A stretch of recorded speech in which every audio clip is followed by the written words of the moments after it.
Hello বন্ধুরা, তোমাদের সকলকে স্বাগত জানাই আমার রান্নাবাটি পরিপাটি চ্যানেলে। আজকে তোমাদের কাছে নিয়ে এসেছি দারুণ একটা রেসিপি, কাতলা মাছের কালিয়া। খুবই সহজ উপায় কিভাবে এই রেসিপিটি তৈরি করছি চলো দেখে নিন।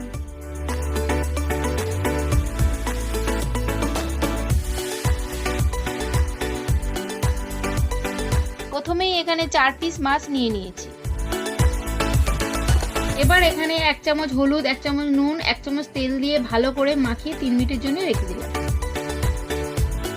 এরপর ওভেনে কড়া বসিয়ে 8 কাপ মতন তেল গরম করে নিলাম। তেল গরম হয়ে এলে একে একে মাছগুলিকে তেলের মধ্যে ছেড়ে দিলাম।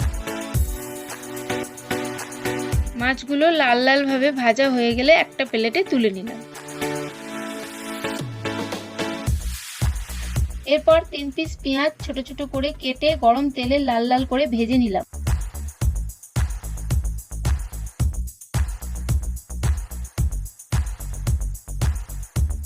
এরপর গরম তেলে গোটা গরম মশলা, 1 চামচ আদা রসুন বাটা, 1 চামচ পেঁয়াজ বাটা, 1 চামচ জিরে গুঁড়ো, স্বাদ মতো নুন, 1 চামচ হলুদ গুঁড়ো, 1 চামচ লঙ্কার গুঁড়ো, 2টো কাঁচা লঙ্কা, 1 চামচ কাশ্মীরি লঙ্কার গুঁড়ো, 2 চামচ দই, স্বাদ মতন চিনি, ভেজে রাখা পেঁয়াজ এবং 1 চামচ টমেটো পেস্ট দিয়ে ভালো করে কষিয়ে নিলাম।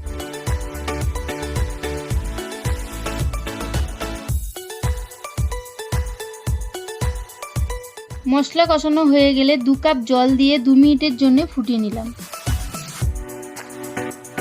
2 মিনিট পরে একে একে মাছ ভাজাগুলোকে কড়ার মধ্যে ছেড়ে দিলাম।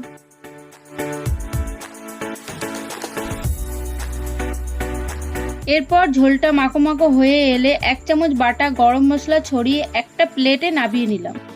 এবার এর উপরেই একটু ধনেপাতা কুচি ছড়িয়ে দিলেই রেডি কাতলা মাছের কালিয়া।